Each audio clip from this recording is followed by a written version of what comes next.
The 1.6 Lost Void is out.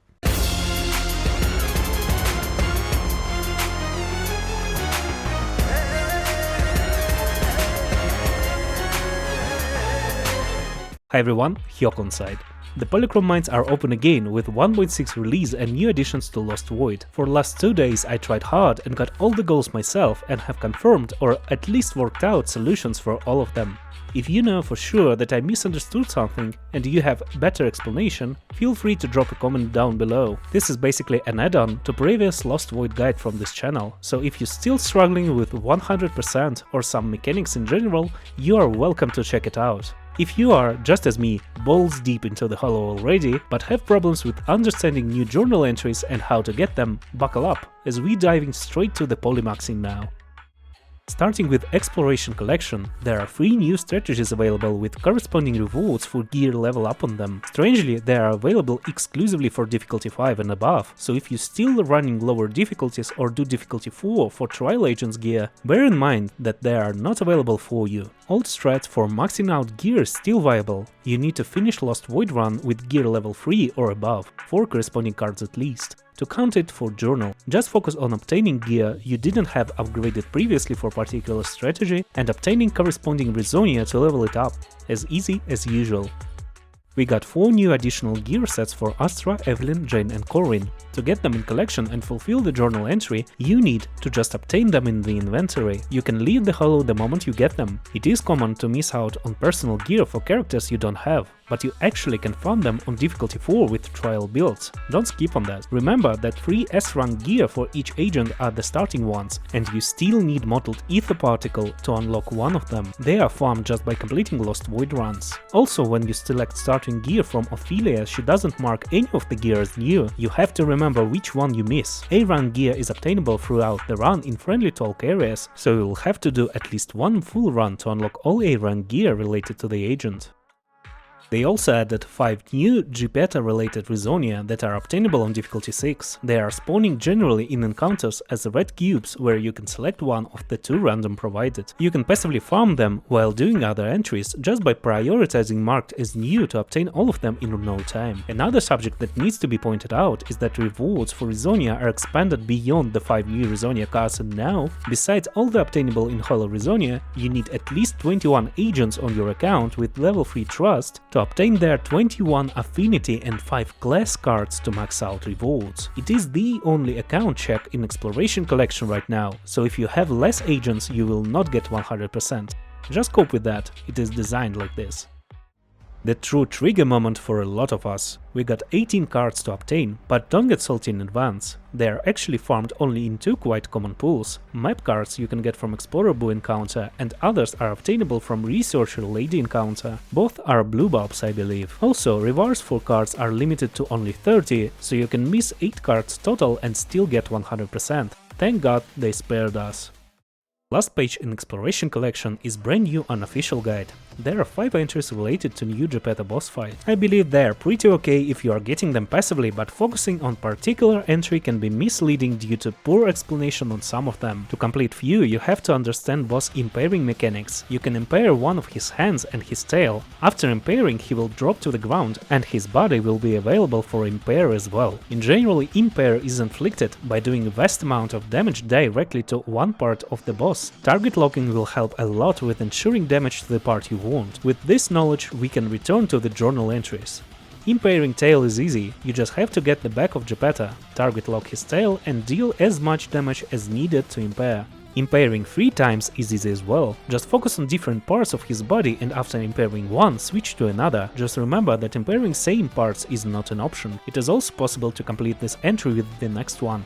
Impairing 3 times after enemy is dropped or stunned is a tricky one. I am not sure for now if my strategy is the most optimal, but it worked for me. It feels like after impair drop Geppetto tail is not available for impair anymore, so we will have to impair it first. After his downfall, focus on impairing both hands and body one by one. When you repeatedly trigger impair status, his drop and stun duration prolongs, so we will have plenty of time to do it. Also consider using 11th ether activity effect on difficulty 36 to enhance Geppetto HP if you kill him too fast. Shadowy Epilogue is one of two possible second stages for Geppetto that he enters after enough damage taken, the TikTok edit walls to be precise. You have to avoid getting slow mode by evading all of his attacks. Despite stated that active character must not be affected, switching does not count, so you have to complete the whole phase without triggering slow mode basically.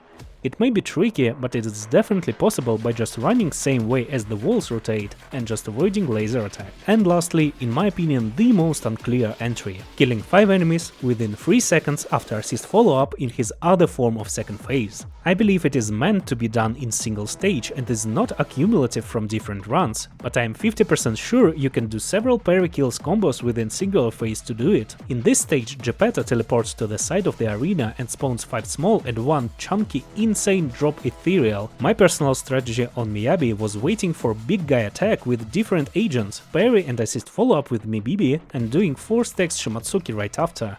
It seems like her ult and 6 stacks Shimatsuki has barely 2 long animations and enemies waiting for last hit to die is not helping as well. I'm pretty sure any classic DPS will be easier to perform it, and running difficulty 5 Geppetto without enhancements can ease the task. Play around, and if I am in the wrong, please clarify this subject in the comments.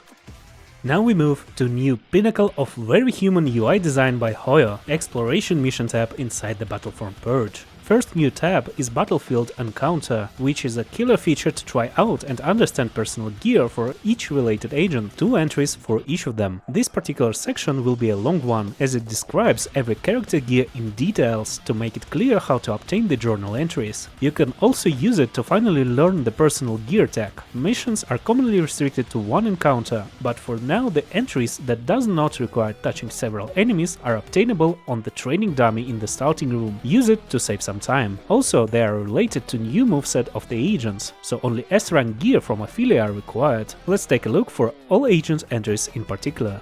Tsukishiro Yanagi Gear adds Thunderbolt Strike to Gekkaru 10X Special when you continuously strike from above with holding X Special, and Kagura Dance that makes basic 5th attack endless on repeated basic attack button press. Missions require to do X Special Thunder Hold 3 times in a single fight and performing repeated 5th basic for 5 seconds. All of them are performable on dummy.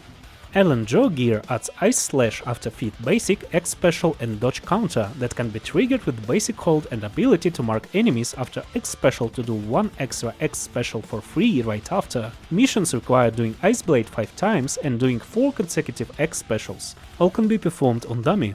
Hoshimi Miyabi Gear is a tricky one. It replaces her usual dash attack with dash attack Fuyubachi Maximum that can be triggered right after taking damage to restore HP that was taken by previous enemy attack. I believe the journal entry specifically requires to trigger 5 Fuyubachi Maximum after getting attacked in a single fight, when you get HP restoration, as it is how I got it. For missions you will have to leave poor dummy alone and go fight enemies. Large packs of enemies on combat encounters are the best to practice dash attacks after getting damaged, but be careful, as if you get attacked while performing dash, you will trigger dodge counter instead, and it will not count for a mission. Second entry requires 18 Fallen Frost stacks used in 25 seconds, and it is easy to do with maxed ultimate gear and reduced ultimate costs. After obtaining 6 stacks use Shimatsuki, then ultimate, then Shimatsuki again, then ultimate, and lastly Shimatsuki. You can obtain it even without pre-stacking or specifically preparing to do it, by just fighting normally if you manage stacks well. Billi Kid Gear gives him Starlight Descent status obtainable by performing crouch shots with updating duration on repeated use, and ability to do Starlight Sanction dash attack repeatedly. Both missions that require to be in status 25 seconds and performing 4 dash attacks are obtainable on the dummy.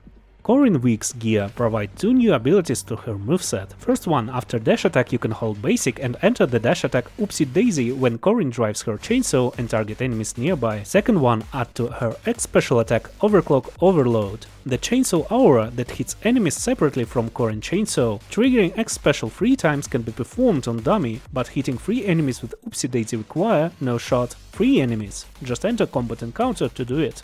Doe Gear alter her X special attack in Passion state and extends Salhov duration with ability to trigger alternative Salhov jump finisher if you release button right before getting attacked or if Salhov will run out. Her kit is quite dependent on her Passion state and requires some management to perform. Missions require doing 3 X specials in Passion state and do 3 altered Salhov finishers, though time consuming, both could be done on dummy.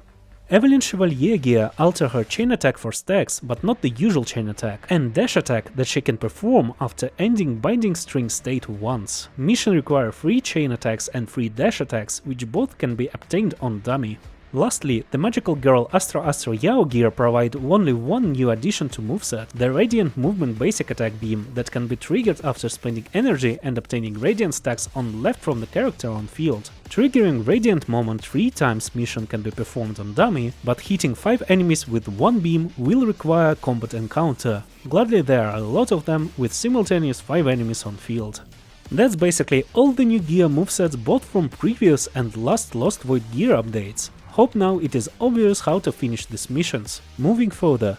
All of the Unveil The Truth entries can be described as first encounter trials from before. They are easy to obtain if you know what to look for. Clearing difficulty 6 with Phantom Resonium refers to Geppetto Resonium pool. Just find one and complete the run. Refreshing map 3 times is possible if you find explorable encounter before the 3rd floor. He gives random map cards that you need to use in friendly talk. Accumulating 8000 gear coins is straightforward, and you don't need to hold on them until the end. Just earn them before last friendly talk shop and spend it right there. 10 General Resonia is a tricky one. You need to focus on them specifically to obtain such amount, but picking them after combat encounters and refreshing the shop will surely bring you to the goal. Clearing difficulty 6 with 2 level 4 gear refers to having 2 same or different gears and 6 corresponding cards on them. Having 2 gear from same type to scale from same card pool will make it easier. Ether activity refers to selecting activity effects prior to entering the hollow. You unlock 3 next effects after completing a run with all available ones.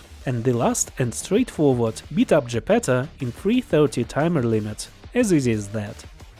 And a little extra to add beyond exploration collection and missions. We have 17 new achievements related to Lost Void. Some of them are easy, some RNG dependent, and some of them are straight up bullshit that are now seems unrealistic to obtain. I am myself far from completing all of them and have no knowledge how to obtain few of them, so I would recommend you to wait some time until they have clear completion path described on the such site as stardb.gg or similar. Hope we can get them in reasonable amount of effort soon.